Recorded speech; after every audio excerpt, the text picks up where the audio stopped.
Good evening friends. हमारी जो basic accounting term की जो सीरीज चल रही है उसमें हमने कुछ टर्म्स जो है हमने वो कंप्लीट कर ली थी, जैसे कि हमारी बिजनेस ट्रांजैक्शंस क्या होती हैं, इवेंट्स क्या होते हैं।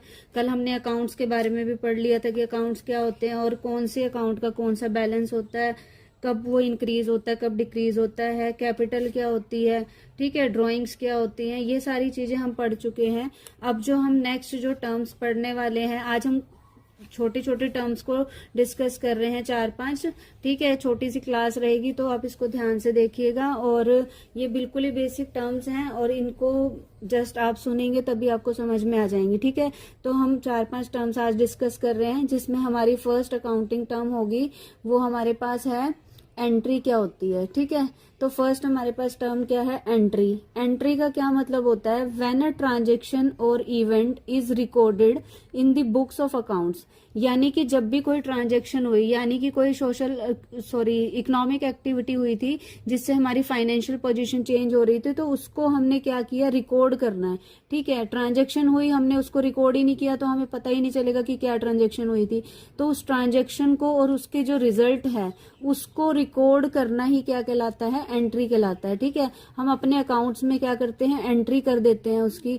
ठीक है, उसको रिकॉर्ड कर लेते हैं तो हमारी वो क्या कहलाती है, एंट्री कहलाती है। ठीक है, और नेक्स्ट हमारे पास आती है सॉल्वेंट। सॉल्वेंट का मतलब क्या होता है कि एक पर्सन हो गया या फिर एक ऐसी enterprise which is in the position to pay its debt. यानी कि वो ऐसी पोजीशन में है जो कि अपने जो डेट्स हैं, यानी कि उसकी जो देनदारी बनती है, जो उसने पैसा किसी से उधार ले रखा है, ठीक है, बैंक से ले रखा है, वो अपने डेट्स जो है वो पे कर सकता है। ठीक है, जिन जिनको उसने पे करना था वो उस पोजीशन में है, अच्छी पोजीशन में है, वो उनको जो है पैसे वापस दे देगा उनके, तो उसको क्या कहा जाता है, सोलवेंट कहा जाता है। ठीक है, उसके बाद हमारे पास आता है इनसॉल्वेंट। अब सोलवेंट से उल्टा क्या हो जाएगा, इनसॉल्वेंट। इनसॉल्वेंट का मतलब क्या होता है, ऐसा पर्सन या फिर ऐसी enterprise which is not in a position to pay its debts. यानी कि वो अपनी पोजीशन, ऐसी पोजीशन में नहीं है कि वो अपनी जो डेट्स हैं उनको पे कर सके, यानी कि उन्होंने जिससे पैसा ले रखा है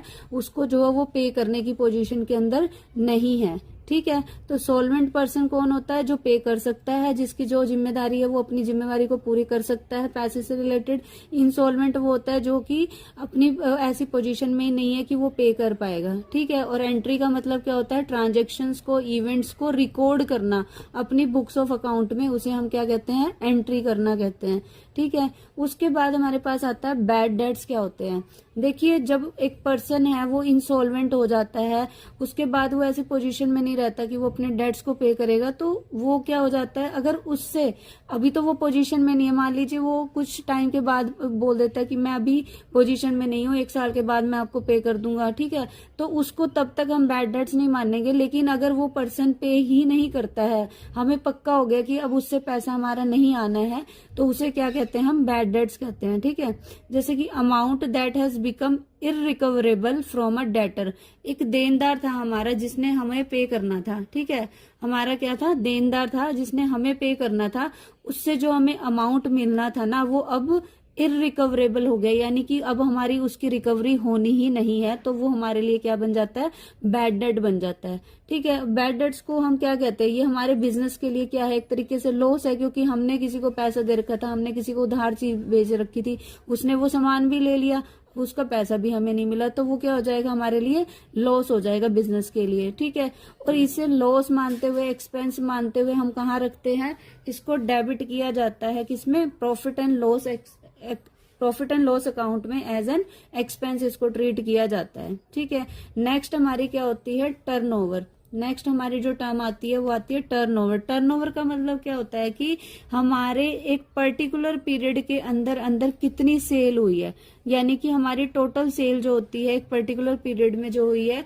उसे हम क्या कहते हैं, टर्नओवर कहते हैं। ठीक है, total sale made in a particular period is called turnover. ठीक है, और जो नेक्स्ट हमारी टर्म आती है वो क्या आती है, लाइव स्टॉक। लाइव स्टॉक का मतलब क्या होता है, जो हमारे डोमेस्टिक एनिमल्स है ना, जैसे कि कैटल्स हैं, हॉर्सेज हैं, इनको हम लाइव स्टॉक कहते हैं। ठीक है, बिजनेस के टर्म में ये भी यूज होता है, कहीं जगह पे जो है डोमेस्टिक एनिमल्स भी यूज किए जाते हैं। ठीक है, किसी काम के लिए, तो उनमें उनके लिए जो है वो लाइव स्टॉक का काम करते हैं, लाइव स्टॉक होता है उनका वो, ठीक है। नेक्स्ट हमारी जो टर्म आती है वो होती है इन्वेस्टमेंट। इन्वेस्टमेंट का मतलब क्या होता है कि जो भी हमारे पास फंड्स पड़े हुए हैं, हमारे पास जो भी पैसा है, हम क्या कर रहे हैं उसको डिप्लॉयमेंट कर रहे हैं उसकी, यानी कि हम क्या कर रहे हैं उसको आगे पैसे को जो है किसी कंपनी के शेयर्स में, किसी कंपनी के डिबेंचर्स में लगा रहे हैं, खरीद रहे हैं उनको हम with the intention of earning return, ताकि हमारे पास जो है उससे कोई ना कोई क्या आ जाए, रिटर्न आए हमें। यानी कि हमने किसी कंपनी के शेयर्स खरीद लिए ताकि हमें जो है उनसे डिविडेंड का पैसा मिलता रहे, हमने इंटरेस्ट का पैसा आता रहे, तो हम इन्वेस्ट कर देते हैं। इन्वेस्ट क्या होती है, शेयर्स और डिबेंचर्स में होती है, ठीक है। तो इस तरीके से हमारी जो है ये अकाउंटिंग टर्म्स है, बहुत इजी टर्म है। तो आज की क्लास जो है बहुत छोटी रहेगी और आप इसको जो है अच्छे से कंप्लीट कर लीजिए। नेक्स्ट जो टर्म्स है उनके साथ हम नेक्स्ट क्लास में मिलेंगे। Thank you.